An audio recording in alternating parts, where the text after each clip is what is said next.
प्रभुदयाल ने बड़े गौर से, बड़ी गंभीरता से सुनील का लंबा व्याख्यान सुना। हम्म। सुनील खामोश हुआ तो प्रभुदयाल बोला, तो उस बैंक क्लर्क ने निर्विवाद रूप से हतप्राण चंद्र प्रताप सिंह की शिनाख्त अपने पड़ोस में रहते चंद्रेश पराशर नाम के शख्स के तौर पर की है? हाँ, सुनील बोला। और वहां वो एक विवाहित व्यक्ति के तौर पर किसी प्रेरणा पराशर के पति के तौर पर स्थापित है। प्रेरणा पराशर 1 महीने से विदेश यात्रा पर हैं और प्रताप नगर के 14 ब्लॉक में स्थित उसका आवास आजकल खाली पड़ा है।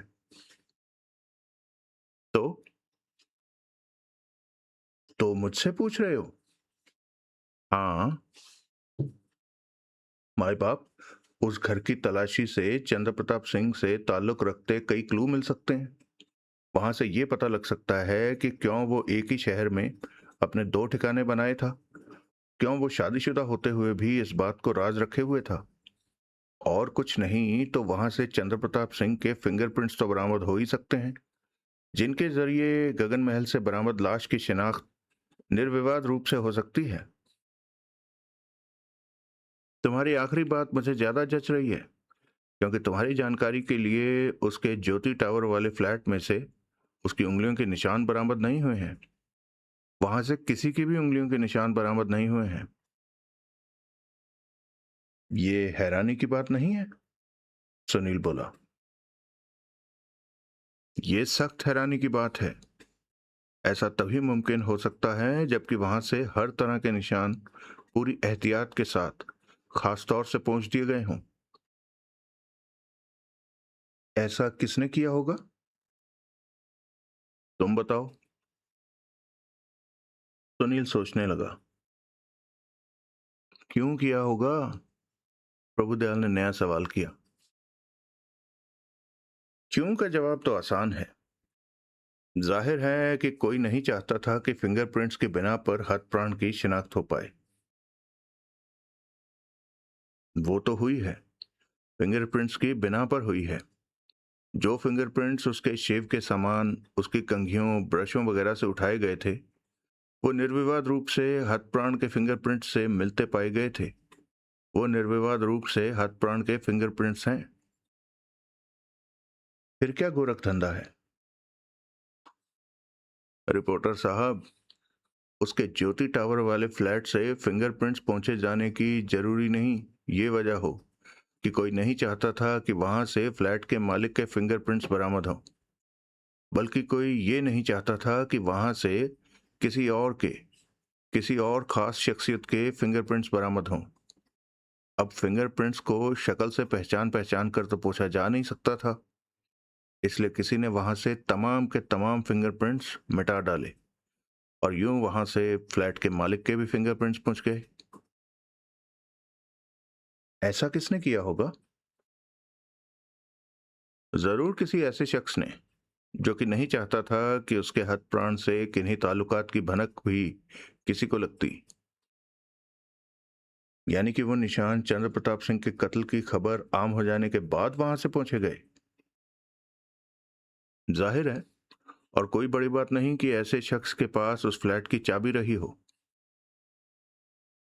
ऐसा शख्स तो प्रेरणा पराशर हो सकती है, जिसका कि प्रताप नगर में हतप्राण चंद्रेश पराशर नाम से पति बना बैठा था। लेकिन उसे तो तुम 1 महीने से विदेश यात्रा पर गई बता रहे हो, जहां से लौटा तो जा नहीं सकता। हम्म।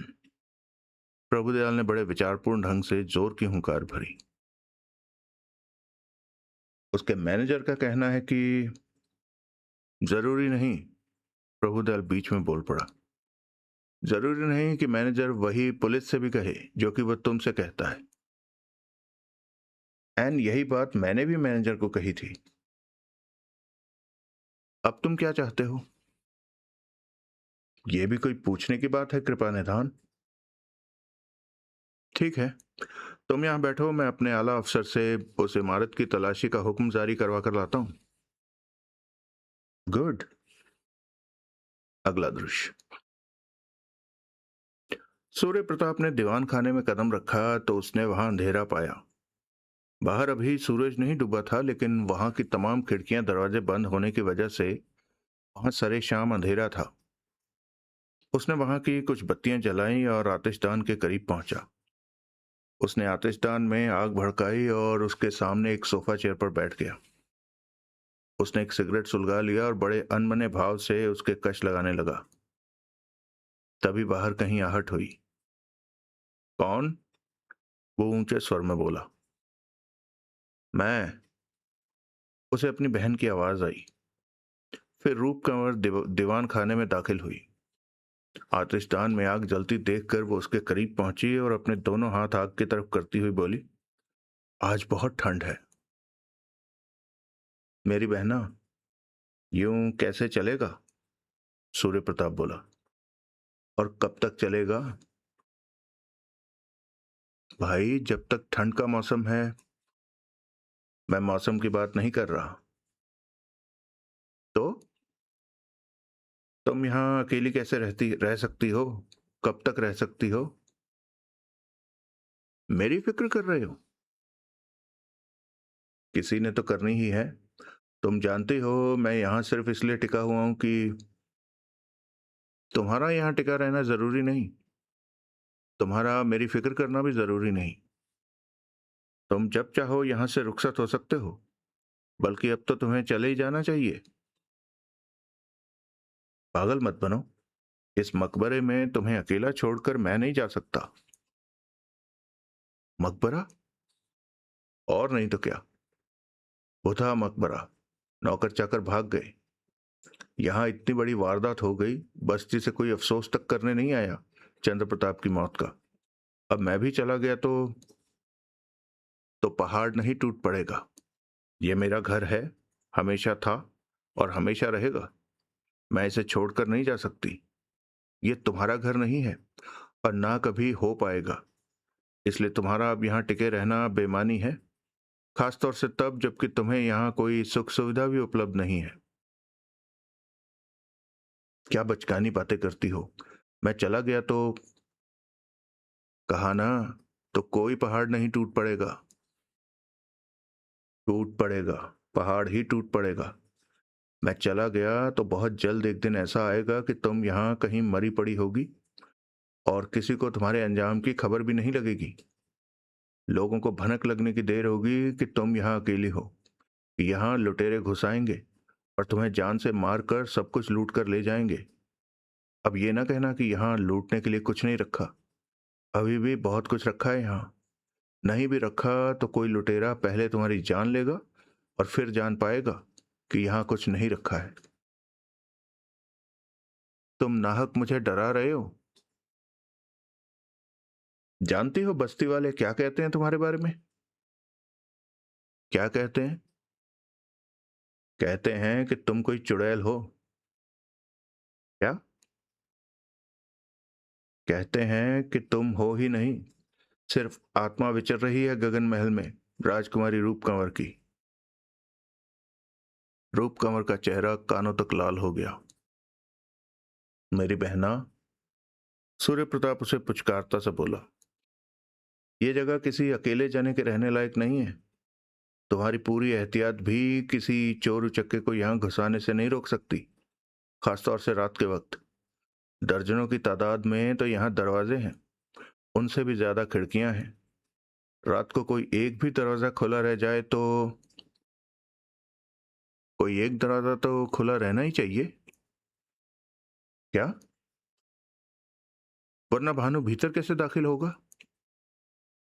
यानी कि? सूर्य प्रताप हैरानी से बोला, तुम रात को जानबूझकर यहाँ का एक आध दरवाजा खुला छोड़ देती हो?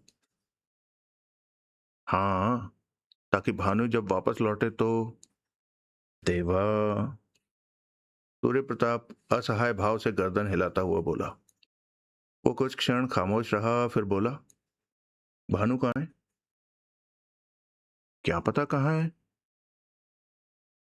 मुझे लगता है तुम्हें मालूम है कि भानु कहाँ है। लगता क्या है, मुझे गारंटी है कि तुम्हें मालूम है कि भानु कहाँ है। मेरी राय में तुम्हें उसको फौरन वापस बुलाना चाहिए। क्यों?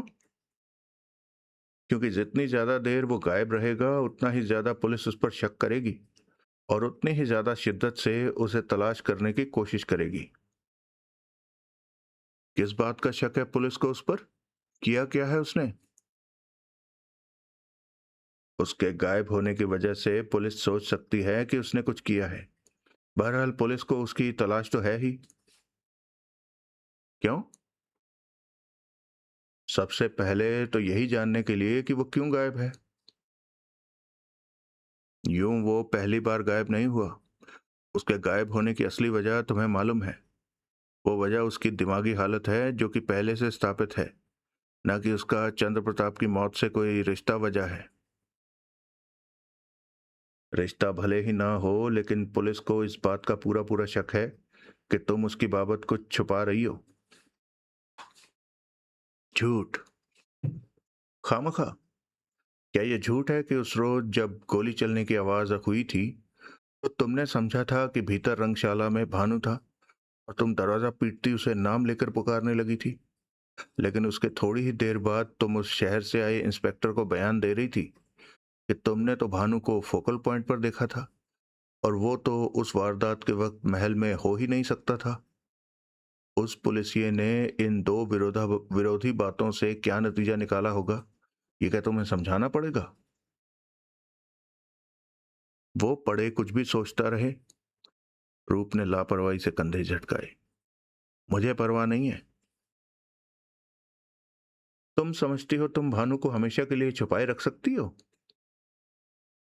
मजले भैया, रूप कंवर तीखे स्वर में बोली, मैंने भानु को नहीं छुपाया है।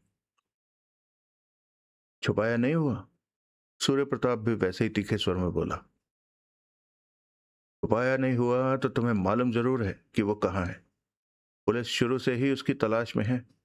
भानु बिना किसी की मदद के अपने ही बलबूते पर उनकी निगाहों से नहीं छुपा रह सकता, और अगर वो छुपा नहीं हुआ है तो जरूर कहीं खिसक गया है। खिसक गया है? रूप कंवर अविश्वासपूर्ण स्वर में बोली। भानु? हाँ, सूर्य प्रताप जिद भरे स्वर में बोला। इस इलाके से, इस शहर से, बल्कि मैं तो कहता हूं कि इस मुल्क से ही। किस लिए भला? वजह वही है जो किसी अपराधी के सामने होती है। अपराधी? भानु। अपनी मौत से पहले चंद्र प्रताप के पास 32 लाख रुपया था जो कि गायब है। रूप कंवर को जैसे सांप सूंघ गया। वो कई क्षण अपलक अपने भाई को देखती रही, फिर उसको विचलित होता न पाकर बोली, तो भानु चोर है? हो सकता है, सूर्य प्रताप शांति से बोला। भानु किस लिए? तुम क्यों नहीं? क्योंकि मैं कहीं खिसक नहीं गया हुआ। भानु की तरह अगर उस वारदात के बाद से गायब होता तो जाहिर है कि मेरी बाबत भी यही सोचा जाता। भानु गायब है। वो भले ही चोर ना हो, लेकिन चोर समझा जरूर जाएगा। इसलिए उसकी भलाई के लिए ही बताओ कि वो कहाँ है। कोई ऐसा शख्स जो मेरे नादान भाई को चोर ठहराए इस महल में नहीं रह सकता, भले ही वो मेरा मां जाया हो। मुझे यहां से निकल जाने का हुक्म दे रही हो? मैं तुम्हें यह सुझा रही हूं कि झेरी के होटल में तुम ज्यादा आराम से रह पाओगे। नहीं मेरी बहना, तेरे विरोध के बावजूद मैं तुझे यहाँ अकेला छोड़ के नहीं जा सकता। मैं नहीं चाहता कि राणा तेज प्रताप सिंह के एक वंशज की चिता की राख अभी ठंडी ना हुई हो कि मुझे दूसरे की चिता प्रज्वलित करनी पड़ जाए। मजले भैया, ये भ्रातृ प्रेम नहीं, ड्रामेबाजी है और मेरे पर हावी होने की नाजायज कोशिश है। मुझे तुम्हारी बातों से शरारत की बू आती है। अभी तुम कह रहे हो कि भानु को मैंने छुपाया हुआ है। तुम यहाँ और ठहरे तो बहुत जल्द ये प्रलाप करने लगोगे कि चंद्र प्रताप ने आत्महत्या नहीं की थी, बल्कि उसके पास मौजूद 32 लाख रुपया हथियाने के लिए मैंने और भानु ने मिलकर उसकी हत्या का षड्यंत्र रचा था। तुमने उस रोज भानु को झूठी अलिबाई देने की कोशिश क्यों की?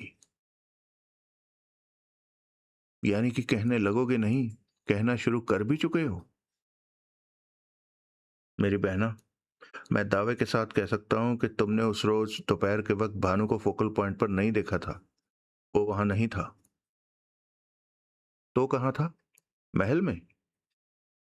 हो सकता है। तुम ये कहना चाहते हो कि उसने चंद्र प्रताप का कत्ल किया है? ये तो मैं नहीं कहता। क्यों? किस लिए इतनी मेहरबानी? क्योंकि मेरी समझ में ऐसा कोई तरीका नहीं आता जिससे कि वो इस काम को अंजाम दे सकता हो। मेरे बारे में क्या ख्याल है? किसी की जान ले लेना तुम्हारे लिए क्या बड़ी बात है? आखिर राजपुतानी हो। लेकिन नहीं, जो काम भानु के लिए असंभव है वो तुम्हारे लिए भी असंभव है। लेकिन क्या लेकिन? 32 लाख रुपए की चोरी पर वैसे प्रश्न चिन्ह नहीं लगे जैसे कि चंद्र प्रताप के कत्ल की संभावना पर लगे हुए हैं। वो रकम मौजूद तो चंद्र प्रताप के बेडरूम में ही रही होगी। जब ऊपर रंगशाला में हंगामा मचा हुआ था तब नीचे चंद्र प्रताप के बेडरूम से चुपचाप वो रकम खिसका लेना क्या बड़ी बात थी? किसके लिए? इस मामले में सस्पेक्ट नंबर 1 तो भानु ही है, क्योंकि वो गायब है। फिर आगे तुम्हारा नंबर आता है। सिर्फ मेरा? तुम्हारा नहीं? मेरा भी। रूप कंवर खामोश रही।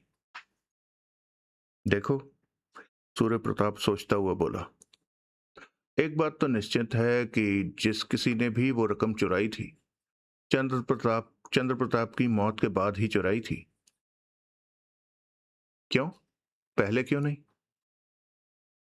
क्योंकि पहले क्या किसी को ख्वाब आना था कि चंद्र प्रताप ऊपर रंगशाला में जाएगा और अपने आप को शूट कर लेगा? हम में से किसी को, मुझे, तुम्हें, भानु को, गगन प्रताप को, किसी को भी क्या पता था कि चंद्र प्रताप ने गबन किया था? उसके खिलाफ वारंट गिरफ्तारी था। वो गिरफ्तार होने वाला था। यानी कि ऐसा इल्हाम किसी को नहीं हुआ था कि चंद्र प्रताप मर जाने वाला था या गिरफ्तार हो जाने वाला था। अब ऐसे में कोई उसके बेडरूम में से वो रकम चुराता तो वो चोरी तो हाथ के हाथ पकड़ी जाती। चंद्र प्रताप रंगशाला से नीचे बेडरूम में आता, उसे अपनी रकम गायब मिलती तो वो कोहराम खड़ा कर देता। फिर वहां मौजूद गिनती के लोगों में से चोर की शिनाख्त और उस रकम की बरामदगी क्या बड़ी बात होती? नहीं मेरी बहना, चंद्र प्रताप की जिंदगी में उसके माल पर हाथ डालने की हिमाकत कोई नहीं कर सकता था। लेकिन उसकी मौत के बाद उस माल को लावारिस जानकर उस पर हाथ डालने का ख्याल किसी को भी आ सकता था।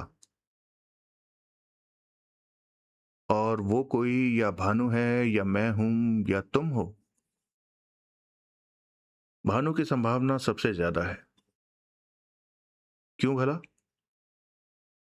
क्योंकि ऐन वारदात के वक्त वो वारंट गिरफ्तारी के साथ वो इंस्पेक्टर यहां पहुंच गया था। रंगशाला से लाश बरामद होने के थोड़ी ही देर बाद उसने चंद्र प्रताप के बेडरूम को सील कर दिया था। उस वक्फे के दौरान उस वक्फे के दौरान की मेरी, तुम्हारी और तीनों नौकरों की मूवमेंट्स को बड़ी आसानी से ट्रेस किया जा सकता है। तब किसी के बारे में नहीं मालूम था तो सिर्फ भानु के बारे में नहीं मालूम था कि वो कहाँ था। और ये बात तुमसे बेहतर कौन जानता था मेरी बहना? इसलिए तुमने ये झूठ बोलकर कि तुमने उसे फोकल पॉइंट पर देखा था, उसे एलाबाई देने की कोशिश की, उसे चोरी के इल्जाम से बरी कराने की कोशिश की। मैं ये नहीं कहता कि भानु चोर है, लेकिन मैं ये जरूर कहना चाहता हूं कि यकीनन पुलिस भी एन इसी लाइन पर सोच रही होगी। और एन इसलिए अभी भी उन्होंने भानु की तलाश से हाथ नहीं खींचा होगा। अब समझी मेरी बहना कि भानु का फौरन प्रकट होना क्यों जरूरी है। वो गायब रहेगा तो कातिल ना सही, लेकिन चोर वो निर्विवाद रूप से माना जाएगा। समझी? रूप कंवर खामोश रही। अब तुम समझ गई होगी कि क्यों भानु का छुपा रहना खुद उसके लिए घातक साबित हो सकता है। असलियत जो भी है वो सामने आनी चाहिए, पुलिस से पहले हमारे सामने आनी चाहिए।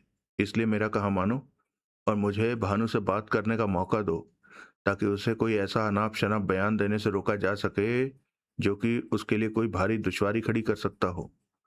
पुलिस उसे तलाश करके हिरासत में ले ले। इससे हर हाल में अच्छा ये है कि वो खुद प्रकट हो जाए।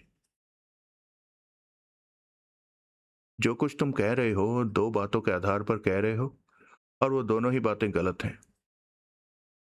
क्या?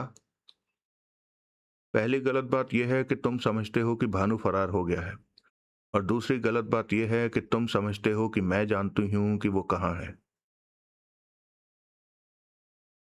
इसका मतलब यह हुआ कि तुम मेरे पर एतबार नहीं करना चाहती, तुम मुझे अपने कॉन्फिडेंस में नहीं लेना चाहती। वो किस्सा अब खत्म करो और ये बताओ कि कब यहां से रुखसत हो रहे हो। नहीं जाऊंगा तो क्या करोगी? सूर्य प्रताप मुस्कुराता हुआ बोला। धक्के मार के निकलवा दोगी? रूप कंवर के होंठ भिजे। उसने बेचैनी से पहलू बदला। मैं तब तक यहीं रहूंगा मेरी बहना, जब तक भानु वापस नहीं लौट आता, या जब तक पुलिस केस को अंतिम रूप से क्लोज करके केस से अपना हाथ नहीं खींच लेती। और अब तुम। सूर्य प्रताप एकाएक उठ खड़ा हुआ। आतिशदान की आग तापो। मैं जाके सारी खिड़कियां दरवाजे चेक करता हूं कि वो सब मजबूती से बंद हैं या नहीं। अपने पीछे हकबकाई सी रूप कंवर को छोड़कर वो लंबे डग भरता हुआ वहां से रुखसत हो गया। अगला दृश्य। प्रतापनगर की उस 1.5 मंजिली कोठी की इंस्पेक्टर प्रभुदयाल की देखरेख में तलाशी हुई। साज सज्जा के लिहाज से कोठी भीतर से और भी शानदार निकली। वहां सर्वेंट क्वार्टर के अलावा 3 बेडरूम, एक विशाल ड्राइंग डाइनिंग रूम, एक स्टोर, एक किचन, 3 बाथरूम और एक स्टडी निकली। एक बेडरूम की वार्डरोब में काफी सारे मर्दाना कपड़े और जूते वगैरह पाए गए, और वो सब चंद्र प्रताप के नाप के पाए गए। स्टडी में लगी विशाल मेज के दराजों में से बिजली, पानी और आम खरीदारी के कुछ पुराने बिल बरामद हुए, लेकिन कोई चिट्ठी पत्री, कोई व्यक्तिगत कागजात, कोई तस्वीर ज्योति टावर फ्लैट की तरह वहां से भी बरामद ना हुई। लेकिन सबसे निराशाजनक, सबसे रहस्यमयी बात वही निकली जिसका कि सुनील को अंदेशा था। सारी कोठी किसी भी तरह के फिंगरप्रिंट से कतई मुक्त थी। मर्दाना कपड़ों में से कुछ पर लिंक रोड के एक टेलरिंग हाउस का लेबल लगा हुआ था। वहां से पूछताछ की गई तो वहां के मालिक ने चंद्र प्रताप सिंह की तस्वीर से उसे अपने ग्राहक के रूप में साफ पहचाना। उसने अपने लेबल पर मौजूद नंबर से अपने कैश मेमो की किताब को चेक किया तो पाया कि वो कपड़े उसने चंद्र प्रताप के लिए तैयार किए थे। कैश मेमो पर उसका ज्योति टावर का पता दर्ज था। वो प्रताप नगर निवासी किसी चंद्रेश पराशर को नहीं जानता था, लेकिन जो कपड़े उसने ज्योति टावर वाले चंद्र प्रताप सिंह के लिए तैयार किए थे, उनका प्रताप नगर वाली कोठी में बरामद होना अपनी कहानी आप कह रहा था। फिर बैंक मैनेजर राजेंद्र वधावन की बारी आई। उसने प्रेरणा पराशर की 10-12 चिट्ठियों की अपने पास मौजूदगी की बात थोड़ी हील हुज्जत के बाद स्वीकार कर ली, लेकिन चिट्ठियां पुलिस को दिखाने या सौंपने में असमर्थता प्रकट की। वो चिट्ठियां अब मेरे पास नहीं है, वो बड़ी मासूमियत से बोला। क्यों? कहाँ गई? प्रभुदयाल उसे घूरता हुआ बोला। मैंने उन्हें मिसेस प्रेरणा पराशर को रीडायरेक्ट कर दिया। कब? कहाँ? यही कोई 2 घंटे पहले, पेरिस। लेकिन सुनील आवेशपूर्ण स्वर में बोला, मुझे तो आपने कहा था कि आपको नहीं मालूम कि मिसेस पराशर विदेश में कहाँ थी। ठीक कहा था, पराशर शांति से बोला। नहीं, पराशर नहीं, वधावन शांति से बोला। तब नहीं मालूम था कि, लेकिन आपके यहाँ से जाने के थोड़ी देर बाद ही मेरे पास रोम से मिसेस पराशर का ट्रंक कॉल आई थी, और उन्होंने मुझे कहा कि उनकी चिट्ठियां मैं फ्रांस में पेरिस के जीपीओ की मार्फत उन्हें भेज दूं। बड़ी फुर्ती दिखाई आपने मैडम का कहा मानने में, सुनील व्यंग्यपूर्ण स्वर में बोला। मैनेजर बड़े सब्र से मुस्कुराता खामोश रहा। फिर प्रभुदयाल और सुनील वहां से रुखसत हुए। साला साफ झूठ बोल रहा था, बाहर आकर सुनील बोला। बहुत मुमकिन है, प्रभुदयाल बोला, लेकिन किया क्या जा सकता है? वो एक जिम्मेदार बैंक अधिकारी है, मैं उस पर 3rd डिग्री तो इस्तेमाल कर नहीं सकता, खासतौर से तब जबकि उन चिट्ठियों की कोई अहमियत, उनका किसी से कोई रिश्ता भी हम स्थापित नहीं कर सकते। ऐसा रिश्ता चिट्ठियों की बरामदगी पर स्थापित हो सकता है, बरामदगी पर जो कि अब मुमकिन दिखाई नहीं देती। प्रभु तुम कोशिश करो तो। क्या कोशिश करूं? प्रभुदयाल तनिक चिढ़कर बोला। उस मैनेजर के बच्चे को गले से पकड़कर हिलाऊं या उसे उठा के पटक दूं? सुनील से जवाब देते न बना। 8:30 बजे सूर्य प्रताप अपने बेडरूम से निकलकर वापस नीचे दीवान खाने में पहुंचा। वहां रूप कंवर मौजूद नहीं थी और आतिशदान की बुझ चुकी आग ये जाहिर कर रही थी कि वो वापस लौटने वाली भी नहीं थी। वो किचन में पहुंचा। वहां उसे अंडा करी का एक डोंगा, गोभी की सब्जी की एक प्लेट और कुछ चपातियां एक बड़ी सी ट्रे के नीचे रखी मिली। यानी कि हमेशा की तरह उसके साथ डिनर करने का रूप कंवर का कोई इरादा नहीं था। उसने खामोशी से वो खाना खाया। फिर उसने अपने लिए ब्रांडी का एक पैक बनाया, अपना पाइप तैयार किया और वापस दीवान खाने में आ गया। उसने आतिशदान की आग फिर भड़काई और उसके सामने सोफा चेयर पर बैठ गया। कितनी ही देर वो वहां खामोशी से बैठा ब्रांडी चुसकता रहा और पाइप पीता रहा। उस दौरान उसे बाहर कोई आहट न मिली। रूप कंवर से खाने के लिए नीचे आना अपेक्षित था, लेकिन उसने ऐसा नहीं किया था। घड़ियाल ने 10 बजाए तो वो वहां से उठकर पहली मंजिल पर पहुंचा। रूप कंवर के बेडरूम के दरवाजे के सामने ठिठक कर उसने उसे नाम लेकर पुकारा, लेकिन भीतर से कोई जवाब न मिला। पता नहीं वो सो गई थी या उसे उससे बात करना गंवारा नहीं था। वो अपने बेडरूम में पहुंचा। वहां उसने बिस्तर के हवाले होने का उपक्रम न किया। उसने अपना ऊनी ड्रेसिंग गाउन उतारकर एक हाई नेक का काला स्वेटर और वैसे ही रंग का एक ट्वीड का कोट पहना। उसने पैरों में रबर सोल के जूते पहने और सिर पर गोल्फ कैप लगाई। अपने कोट की जेब में उसने एक टॉर्च रख ली और बेडरूम के दरवाजे पर पहुंचा। उसने बेडरूम के दरवाजे को थोड़ा सा खोलकर उसमें एक झिरी सी पैदा की और बाहर झांका। गलियारा एकदम खाली था। उसने झिरी के सामने एक कुर्सी सरका ली और बेडरूम की तमाम बत्तियां बुझा दी और कुर्सी पर बैठ गया। कान खड़े किए पूरी तरह से चौकन्ना वो प्रतीक्षा करने लगा। 1 घंटे बाद उसकी प्रतीक्षा रंग लाई। गलियारे के परले सिरे पर से उसे हल्की सी आहट मिली। उसने कुछ क्षण प्रतीक्षा की और फिर हौले से दरवाजा खोलकर बाहर कदम रखा। गलियारा खाली था। पिछवाड़े की सीढ़ियों से, जो कि नौकरों के इस्तेमाल के लिए थी, वो दबे पांव नीचे उतरा और सांस रोके प्रतीक्षा करने लगा। रूप कंवर का सामने की बड़ी सीढ़ियों से नीचे आना अपेक्षित था, या वो महल के पश्चिमी सिरे की उन सीढ़ियों से नीचे आती जो कि शस्त्रागार और स्टडी के बीच से गुजरती थी। दोनों ही सूरतों में अपनी वर्तमान स्थिति से उसे रूप कंवर की वहां मौजूदगी का आभास जरूर मिलता। आगे किधर जाती वो? महल से बाहर या महल के भीतर ही कहीं? वो प्रतीक्षा करता रहा। आखिरकार अपेक्षित आहट उसे मिली। महल के उस भाग का जो कि बंद रहता था, कोई पुराना जर्जर दरवाजा अपने कब्जों पर चरमराया। फिर किसी की किचन में मौजूदगी की आहट, कहीं रोशनी की हल्की सी किरण, फिर वो तत्काल लुप्त। फिर कोई डाइनिंग रूम में। क्या आखिरकार रूप कंवर को भूख ने सताया था और वो महल खाना खाने नीचे आई थी? फिर ताले में चाबी घुमाए जाने की आहट। उसे समझते देर न लगी कि जो दरवाजा खोला जा रहा था वो उस गलियारे का था जो कि डाइनिंग रूम और लाइब्रेरी से गुजरकर महल के उस भाग को जाता था जो कि सदा बंद रहता था। वो दरवाजा हाल में तभी खोला गया था जबकि उस प्रेस रिपोर्टर सुनील कुमार चक्रवर्ती ने सारे महल की सैर करने की इच्छा व्यक्त की थी।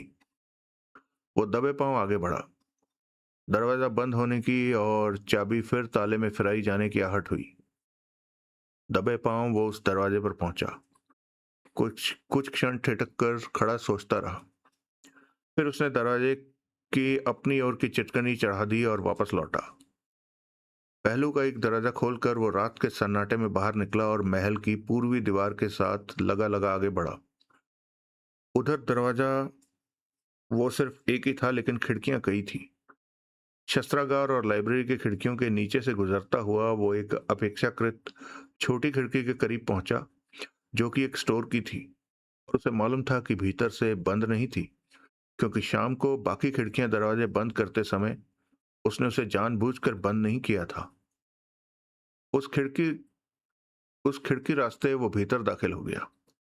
फिर उसने स्टोर का दरवाजा खोला और कान लगाकर सुनने लगा।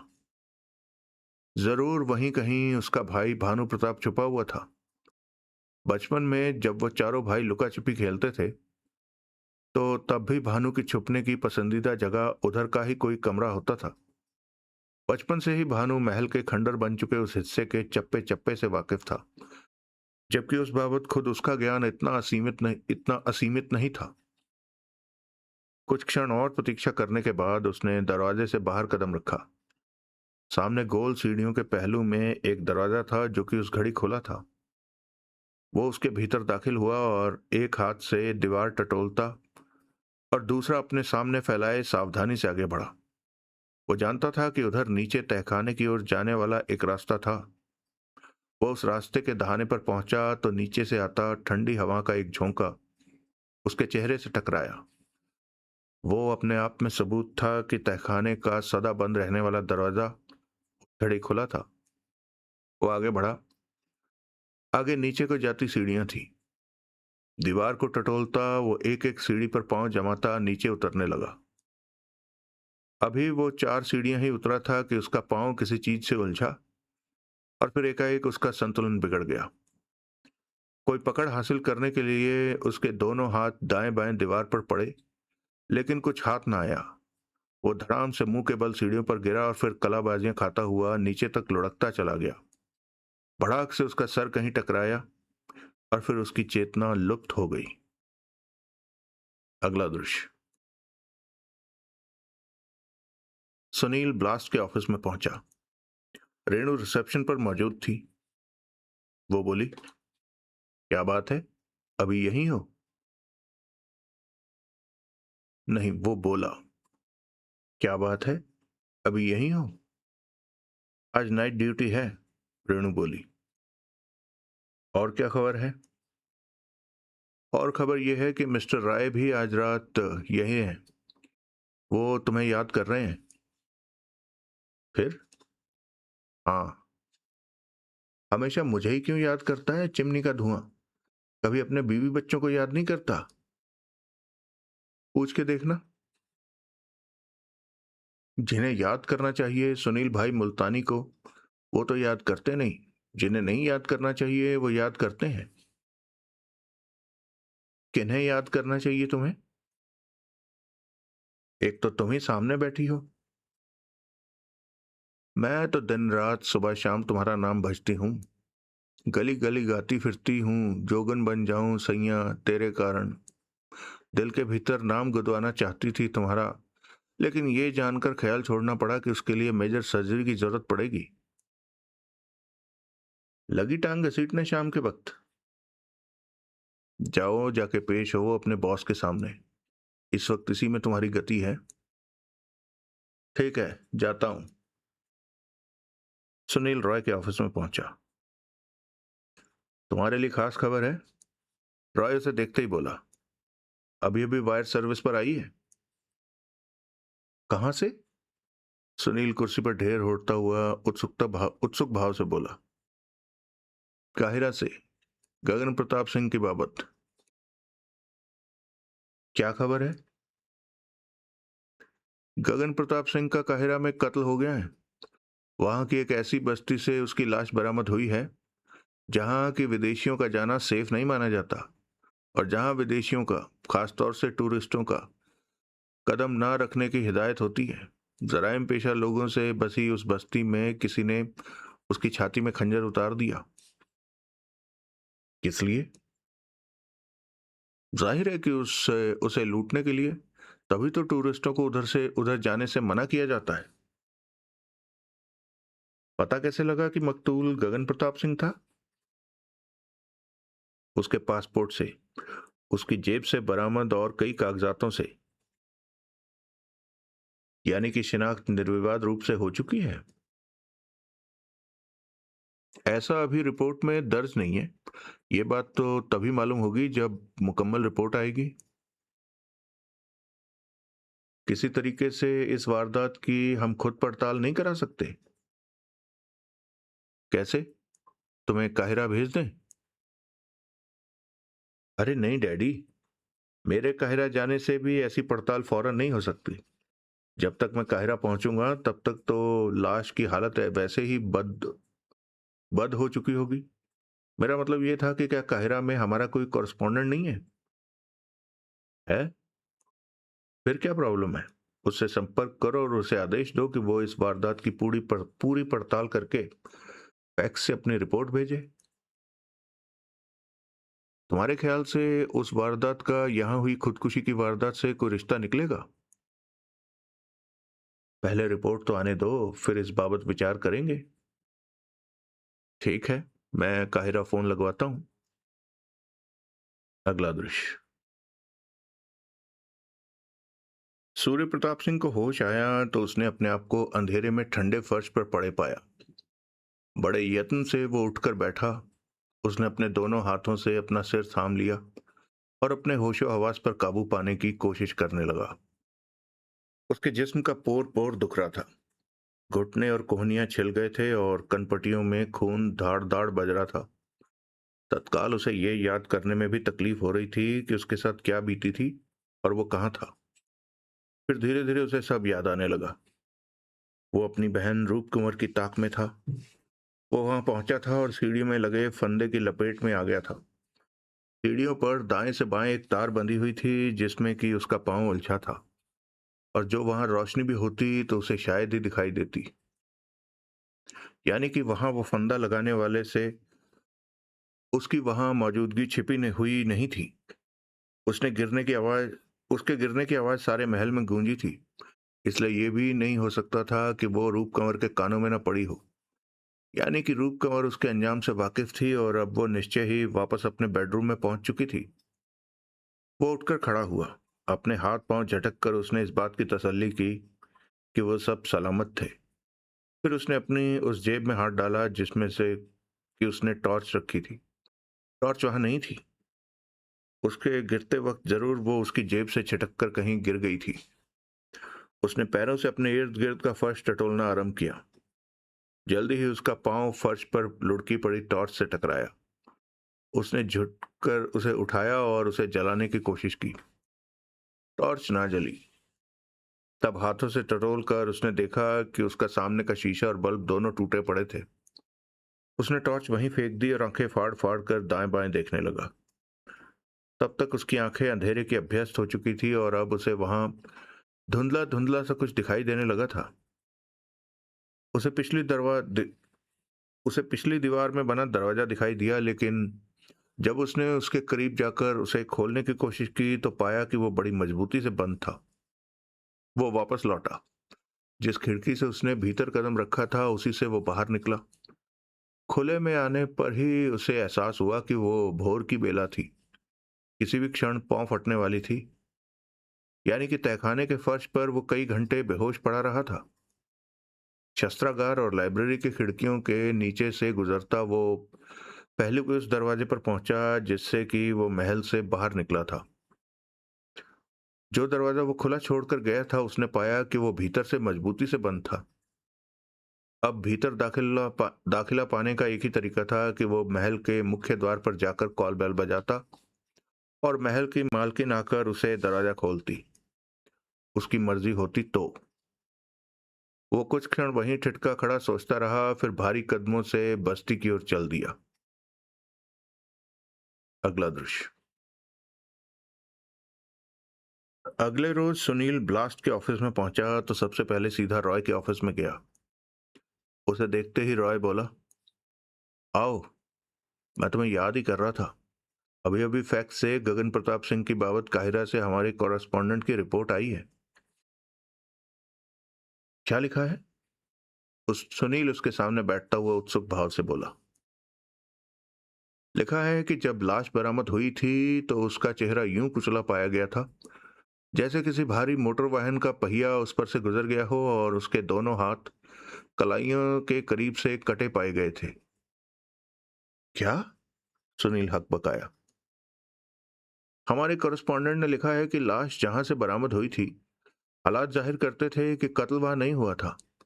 इसलिए लाश के कटे हाथ कहाँ गए इसकी किसी को खबर नहीं।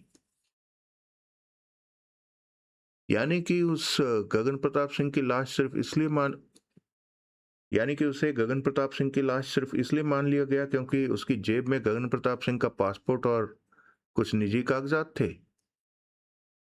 हाँ। ये क्या शिनाख्त हुई?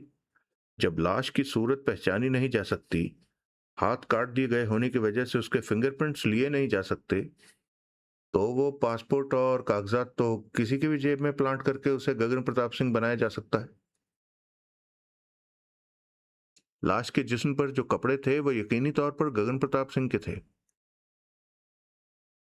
कपड़े किसी और लाश को पहनाए जा सकते हैं। जो हरकत पासपोर्ट और निजी कागजात के साथ की जा सकती है वो कपड़ों के साथ भी की जा सकती है। वो तो है।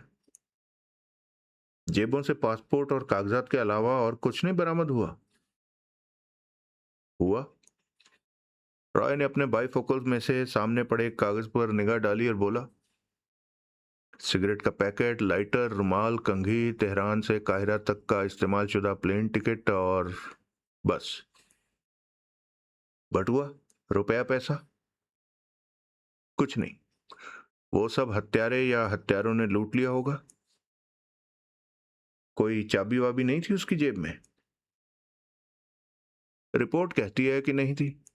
ये बात तुम इस बात का ख्याल करके पूछ रहे हो कि उसकी जेब में उसके सूटकेस को लगने वाली या उस होटल के कमरे की चाबी होनी चाहिए थी जिसमें कि वो काहिरा में ठहरा हुआ था? तो ऐसी कोई चाबी लाश पर से बरामद नहीं हुई थी।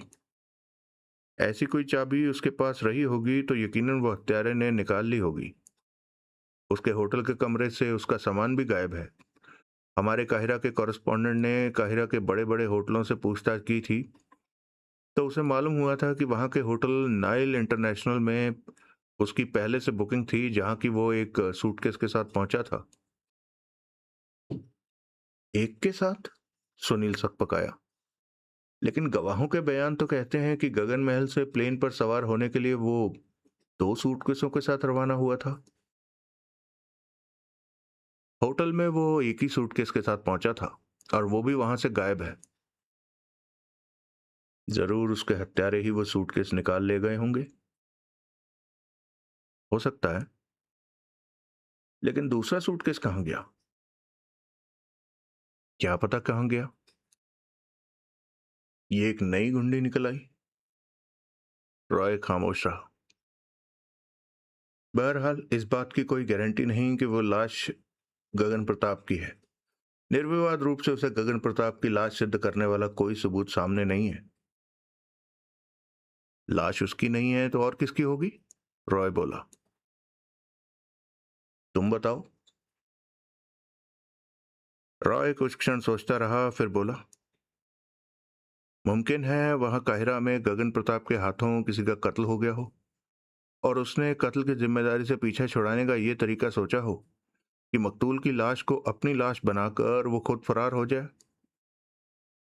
Daddy, that is too far fest. ये बहुत दूर की कौड़ी है। रॉय कुछ क्षण फिर अपनी कनपट्टी ठकठकाता सोचता रहा और फिर बोला, एक भाई गायब भी तो है। तो क्या पता वो, क्या नाम है गायब भाई का? भानु, भानु प्रताप सिंह। क्या पता वो गगन प्रताप के पीछे काहिरा पहुंच गया हो जहां गगन प्रताप ने अपने भाई का कत्ल कर दिया हो और उसकी लाश को अपने कपड़े वगैरह पहनाकर ये जाहिर करने की कोशिश की हो कि वास्तव में वो खुद मरा पड़ा है। नहीं हो सकता। भानु प्रताप गगन प्रताप के मुकाबले में दुबला पतला आदमी है।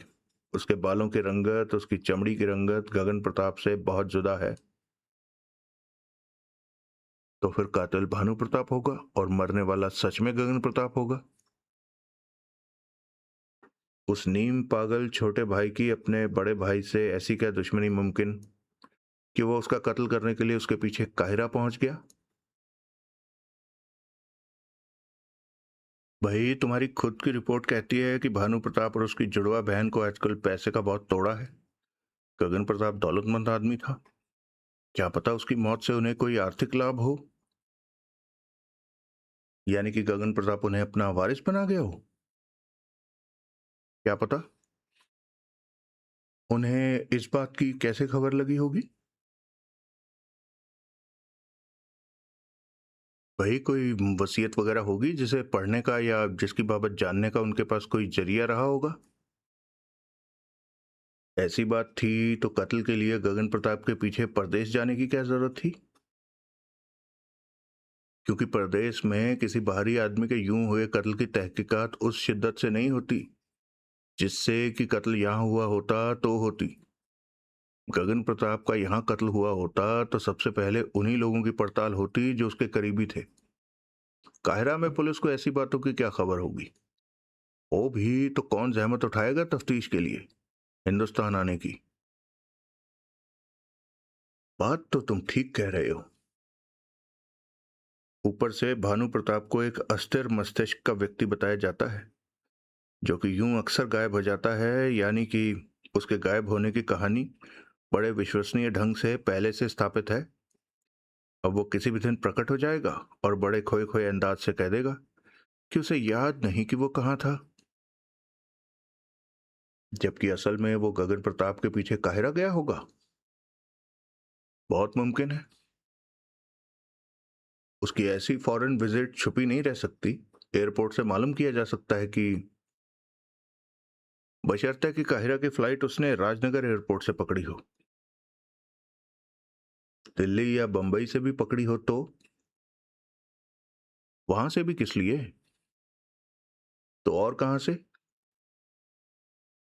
छुप के परदेश जाने का सबसे बढ़िया जरिया नेपाल है, जहां के लिए किसी पासपोर्ट वीजा वगैरह की जरूरत नहीं होती।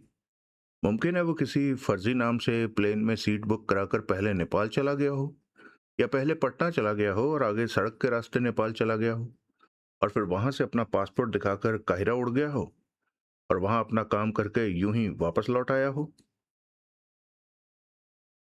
लेकिन वो नीम पागल भानु प्रताप इस कदर चालाक, इतना चतुर सुजान कैसे हो सकता है कि इसके दो जवाब मुमकिन हैं। एक तो क्या पता उसका पागलपन भी एक बहाना ही हो, और दूसरे पागल वो है, उसकी बहन तो नहीं। और उन दोनों जुड़वा भाई बहनों का गठजोड़ तो तुम हाथ और दस्ताने जैसा बताते हो। उन्होंने अपने बड़े भाई के खिलाफ इतना बड़ा षड्यंत्र रच लिया होगा दौलत की खातिर।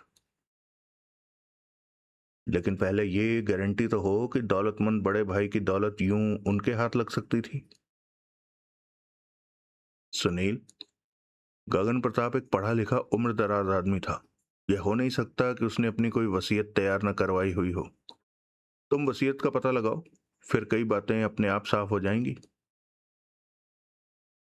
लेकिन वो जुड़वा भाई बहन तो अपने बड़े भाई से साफ साफ नफरत करते थे।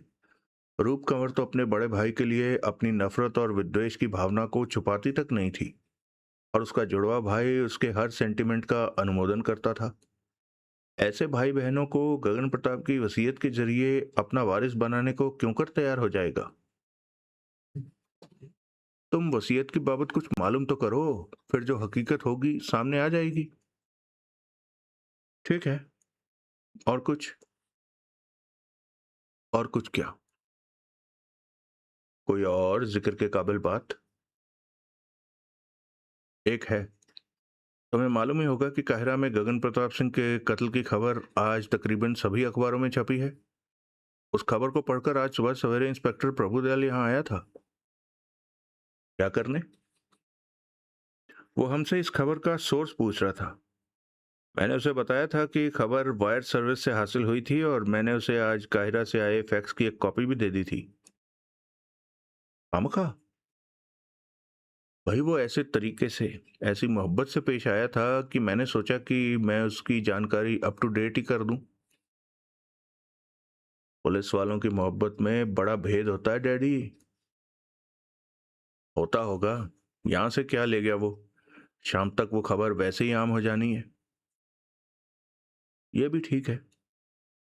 सुनील एक क्षण ठटका, फिर बोला, बहरहाल इससे एक बात तो साबित हुई कि केस से प्रभुदयाल की दिलचस्पी अभी मुकम्मल तौर से खत्म नहीं हुई। मैं उससे मिलके आता हूं। ठीक है।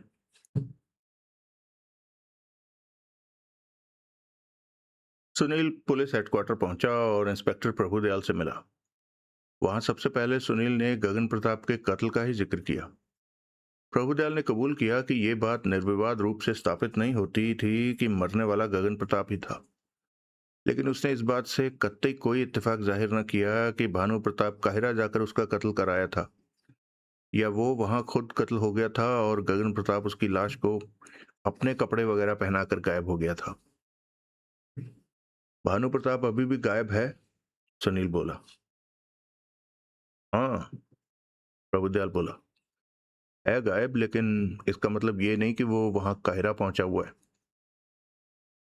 क्यों नहीं मतलब? सुनील ने महज बहस के तौर पर जिद की। क्योंकि जैसा उसका चरित्र, जैसी उसकी जिस्मानी और जहनी कमजोरियों कई लोगों ने बयान की हैं, उनकी रूह में ये एतबार में आने वाली बात नहीं कि अपने बड़े भाई का काम तमाम करने वो अकेला विदेश यात्रा पर चल दिया हो। अगर वो इतने बड़े षड्यंत्र में शामिल हो सकता है तो फिर ये भी कहा जा सकता है कि पीछे गगन महल में हुई चंद्र प्रताप की मौत में भी कोई भेद है जो कि तुम जानते हो कि नहीं है। वो एक खुदकुशी का ओपन एंड शट केस है, जो कि खुदकुशी के केस के अलावा कुछ हो ही नहीं सकता। उस भीतर से बंद कमरे में उसका कत्ल करके कोई बाहर नहीं निकल सकता था। वो मेरे मौका वारदात पर पहुंचने से कुछ ही क्षण पहले मरा था और मेरे सामने मेरी सहायता से भीतर से बंद दरवाजा तोड़कर खोला गया था। फिर उसकी सूर्य प्रताप के नाम पीछे छोड़ी खुदकुशी की चिट्ठी तस्दीक करती, जो कि जाली नहीं हो सकती। शॉटगन पर, कुर्सी के हत्थे पर उसकी उंगलियों के निशान, वही निशान जो उसकी कई निजी वस्तुओं पर पाए गए। कृपा निधान, अगर सब कुछ सीधा सीधा और ओपन एंड शट है तो मरने वाले ने खूब खूब मेहनत करके अपनी रिहाइश की जगहों से अपने उंगलियों के निशान क्यों मिटाए? क्यों ज्योति टावर के फ्लैट में से कहीं से भी उसकी उंगलियों के निशान बरामद नहीं हुए? ऐसे निशान न बरामद होने की एक वजह मैंने तुम्हें बताई तो थी। उस वजह से मैं मुतमईन नहीं। किसी दूर की कौड़ी के तौर पर वो वजह ज्योति टावर वाले फ्लैट पर तो लागू हो सकती है, क्योंकि चंद्र प्रताप वहां अकेला रहता था। किसी की ये ख्वाहिश हो सकती है कि उसके चंद्र प्रताप से ताल्लुकात की खबर फिंगरप्रिंट्स के जरिए आम ना हो, लेकिन प्रताप नगर में उसका रहन सहन ऐसा नहीं था। वहां वो एक औरत के साथ एक गृहस्थ के तौर पर स्थापित था, चंद्रेश पराशर के नाम से। क्यों वहां से भी उसकी उंगलियों के निशान बरामद नहीं हुए? क्यों उसने उन दोनों जगहों से अपनी उंगलियों के निशान गायब करने की जहमत उठाई? वो निशान उन जगहों से बरामद हो जाते तो क्या आफत आ जाती? सच पूछो तो उन निशानों का बरामद होना मामूली बात होती, जो यकीनन फौरन नजरअंदाज कर दी जाती। लेकिन निशानों का न बरामद होना मामूली बात नहीं है माई बाप। कोई बात खामखा नहीं होती, हर बात की कोई वजह होती है। उन निशानों की गैर बरामदगी वजह होनी चाहिए। बोलो, होनी चाहिए या नहीं? होनी तो चाहिए भाई। फिर उसकी बाकी हरकतें भी देखो। कहीं से भी उसका कोई व्यक्तिगत कागज पत्तर, कोई दस्तावेज, कोई तस्वीर वगैरह बरामद नहीं हुई। उसके फ्लैट में, उसकी कोठी में, उसके ऑफिस में, उसके गगन महल वाले बेडरूम में ऐसे कागजात के नाम पर हर जगह झाड़ू फिरी मिली। ऐसा क्यों? क्यों? क्यों? प्रभुदयाल से जवाब देते न बना।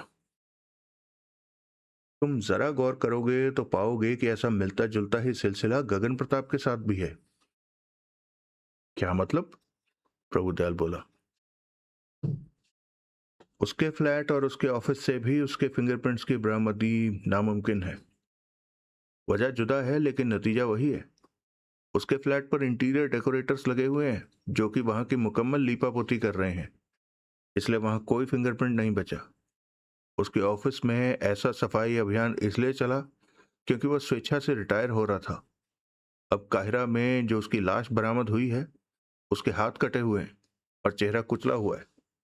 यानी कि अगर कोई फिंगरप्रिंट्स की बिना पर उस लाश की शिनाख्त करना चाहे तो वो इस काम को नामुमकिन पाएगा। एक भाई गगन महल में मर गया, उसने शॉटगन से अपने थोबड़े के परखच्चे उड़ा लिए। अब दूसरा काहिरा में मर गया तो उसका भी चेहरा कुचला हुआ पाया गया। इतने सारे इत्तेफाक क्यों?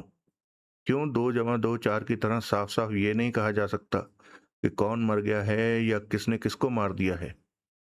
क्यों 4 जैसा सिंपल जवाब 2 में 2 जोड़ने की जगह पहले 2 को 18 से गुणा करके जवाब को 3 से भाग करके और फिर उसमें से 8 घटाकर हासिल हो रहा है? क्यों उंगली से अंगूठे तक पहुंचने के लिए कोहनी के रास्ते आना पड़ रहा है? एक बात तो पक्की है, गगन प्रताप का चंद्र प्रताप की मौत से कुछ लेना देना नहीं। गगन महल से रवाना होते वक्त वो अपने पीछे चंद्र प्रताप को जीता जागता सही सलामत छोड़कर गया था। चंद्र प्रताप की मौत तो गगन प्रताप की तेहरान की फ्लाइट के राजनगर एयरपोर्ट से टेक ऑफ के 2 घंटे बाद हुई थी। ये बात तो मानते हो या इस बाबत भी कोई शंका है तुम्हारे जहन में? नहीं, इस बाबत कोई शंका नहीं, लेकिन छोटा भाई भानु प्रताप जो गायब है उसकी बाबत बहुत शंकाएं हैं मुझे। मसलन क्या? कहीं तुम ये तो नहीं समझते कि जो 2 भाई मरे हैं उनमें से एक असल में भानु प्रताप है? मैं ऐसा जरूर समझता अगर ऐसा मुमकिन होता। पूछताछ से ये बात पहले ही स्थापित हो चुकी है कि उन तमाम भाई बहनों में फैमिली रिजेम्बलेंस तो थी, लेकिन भानु प्रताप कदरन दुबला पतला था।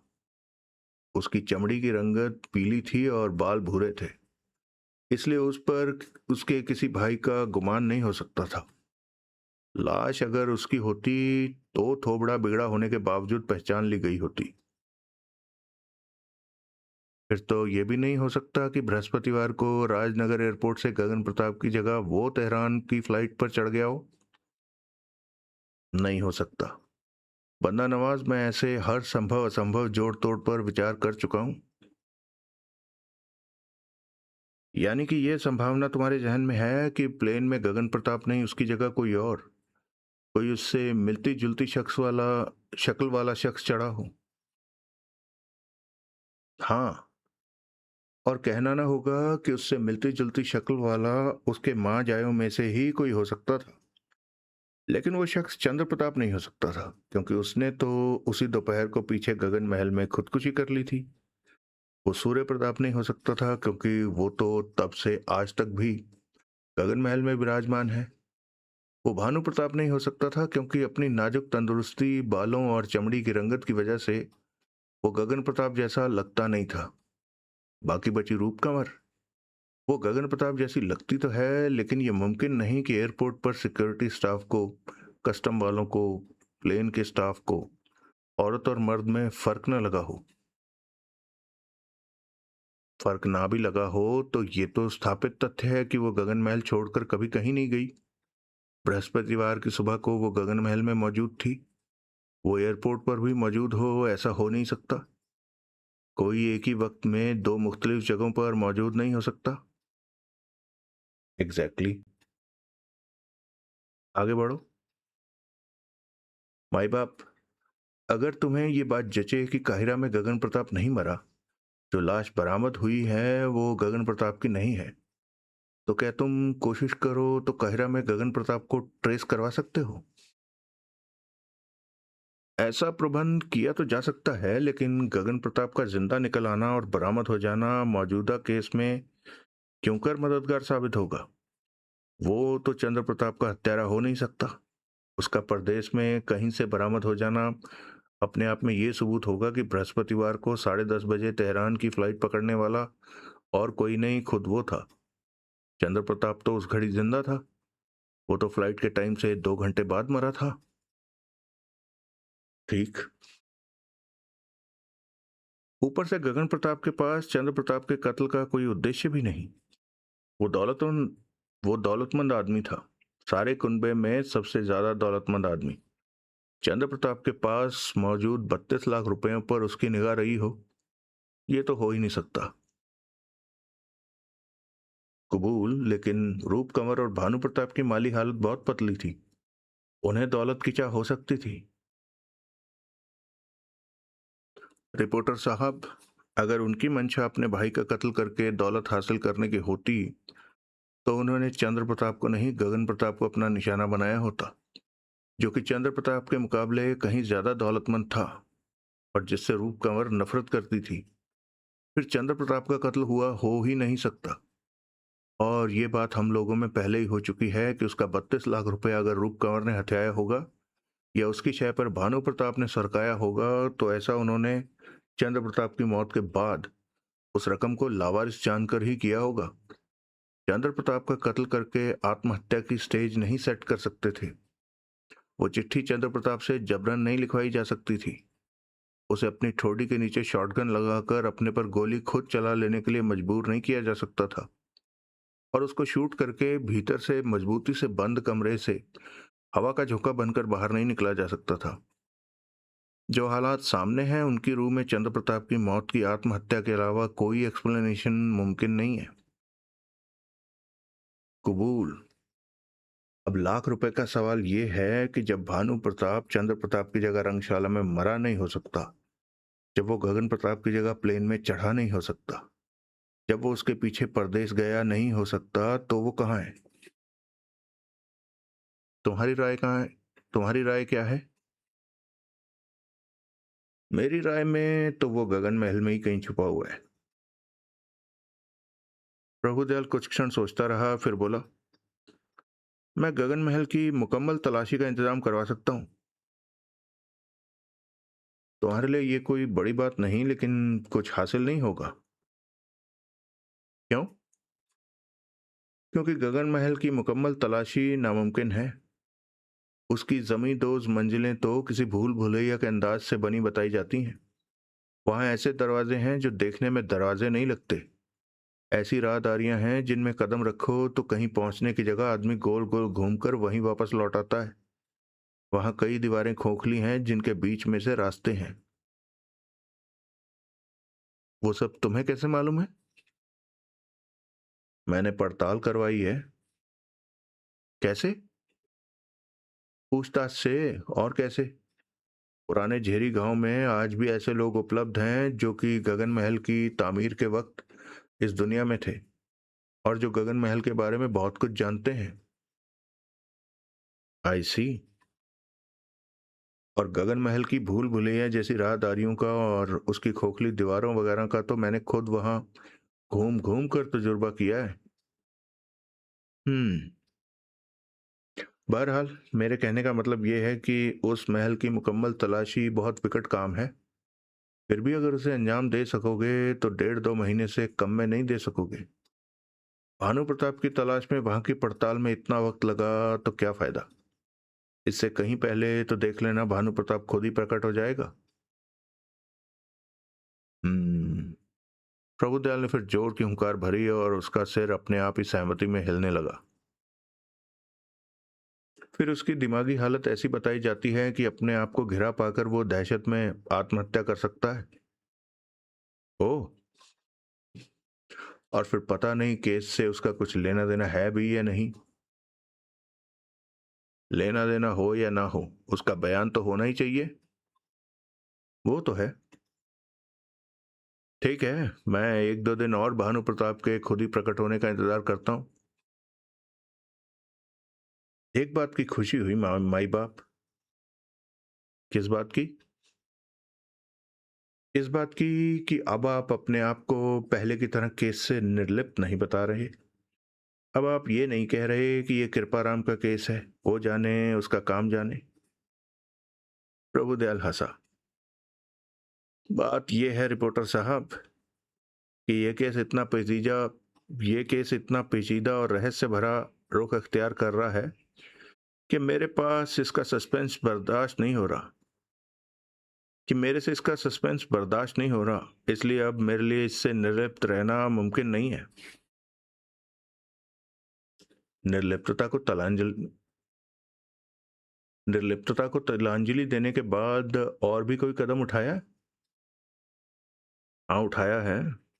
एक तो प्रतापनगर पोस्ट ऑफिस में ही हिदायत दी है कि आइंदा प्रेरणा पराशर के नाम की कोई चिट्ठी आवे तो वो वैश्य कोऑपरेटिव बैंक के मैनेजर वधावन को नहीं, पुलिस को सौंपी जाए। गुड।